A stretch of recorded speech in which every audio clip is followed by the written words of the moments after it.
Andito na naman tayo sa nagbabagang showbiz balita. Panoorin natin ang video ni Ellen Adarna kung saan ay ibinulgar niya ang kanilang hiwalayan ni Derek Ramsey. Panoorin natin ang video ni Ellen.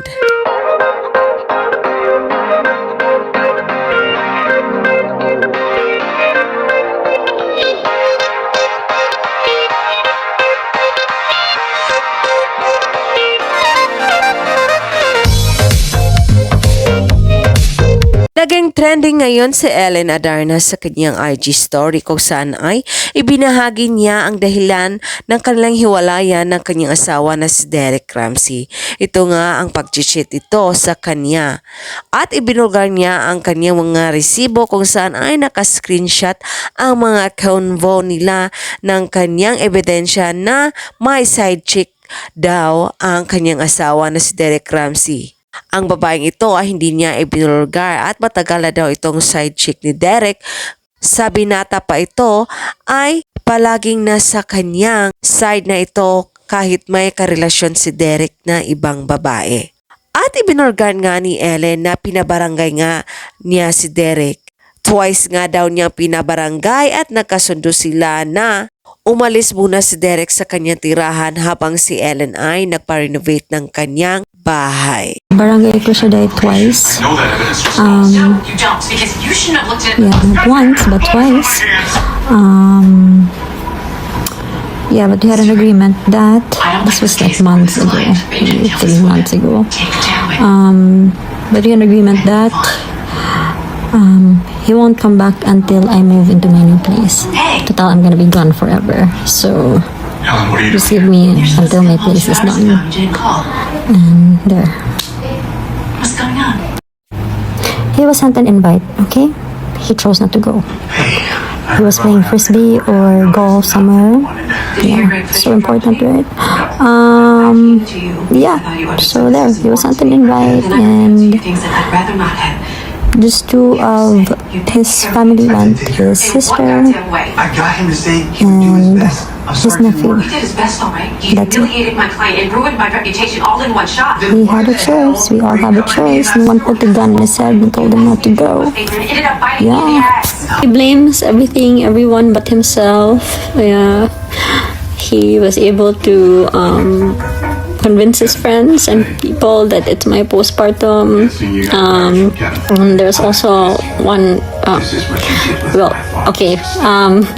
He's convinced that an ex-girlfriend made him kulam. Like, there's all of a sudden there was this bowl of salt with garlic in it, and me and my friends and helpers before, like, ano to? Like, bakit may ganyan? Ba't may salt? Bakit may bowl of salt with garlic? And then sinabi ng isang katulong, ay, pinalagay dyan kasi daw baka may nang kulam. So, parang pang-antay kulam. So, blame it on the kulam. Vexed. Witchcraft. To be honest, I know, because during the relationship in the beginning, I was made to believe that this side chick was just a friend, and then that what I felt was not real, that I was just acting jealous or crazy. So when I found out about it 3 weeks ago, I felt validated, like, oh my god, justice, oh my god, it's real, oh my god, I was right all along. Imagine all these years I felt like parang, diba? Parang I was gaslighted. So yeah, I was right, my intuition is right, and you know what? The truth, no matter what, comes out in so many ways. So there, lumabas din. Okay, nandito yun. Baka explain, may di ba? Hindi ka po? Huh? So anyway, baka-explain kung ano yan sa mga may alam na mga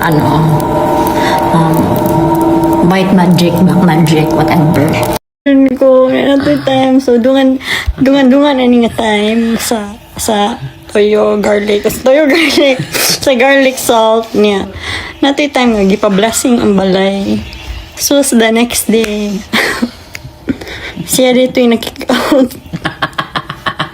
Kina-issue ang BPO. So, kinsang evil spirit. Siya. Natawa na naman dito. Magkatawa dyan kita na namin. Hala. So to po, so dito, evil spirit kay gahapon, gapa-blessing na, nagpabutang adtong asin o kuan. Huwag tangan siya kalit.